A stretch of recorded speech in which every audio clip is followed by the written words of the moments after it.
Thank you. I want to thank the chairs for convening this hearing. The first question relates to the Nile and Ethiopia's new dam. I wonder if Mr. Gonzalez can tell us what are the legal constraints on Ethiopia in filling this dam, both under the traditional international law of riparian states and according to any treaty obligations that Ethiopia has assumed. Great. Thank you, Congressman.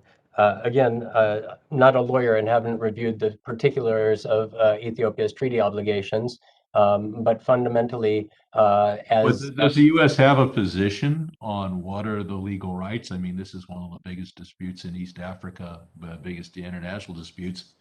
Um, you know, uh, do we know whether Ethiopia says, "Hey, the water goes through our country, we get to dam it up," or is that a legitimate position legally or not?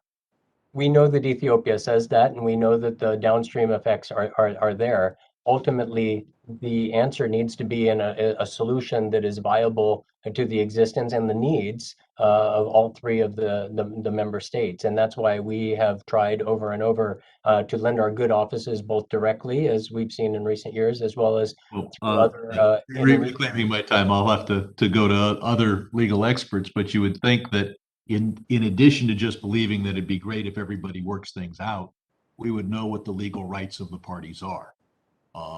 And that we'd be standing up not only for everybody getting along, which is great, but also for international law.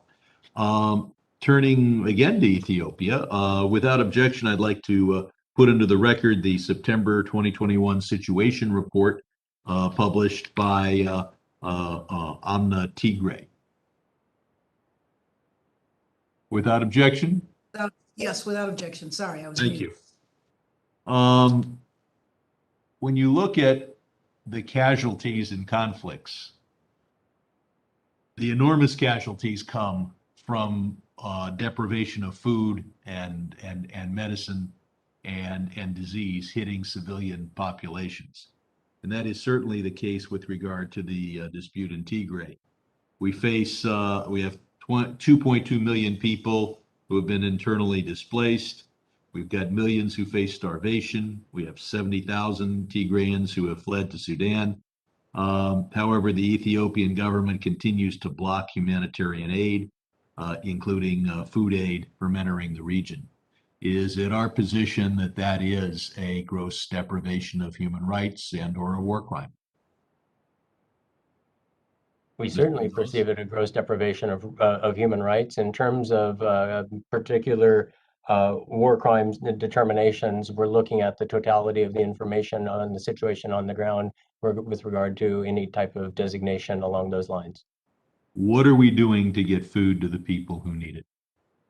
We are engaging across the board with all entities who play. We're talking to all the entities, but have we gotten any food into the country in the last week?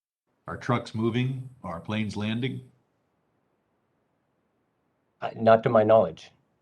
Okay, and I know Mr. Jenkins is right beside you there, visually or virtually, and I assume he confirms that unless he wants to speak up. I can't confirm what's happened in the last week, but we are seized with this issue. We have a disaster assistance response team in country, and yes, we think that it is a deprivation of fundamental human rights.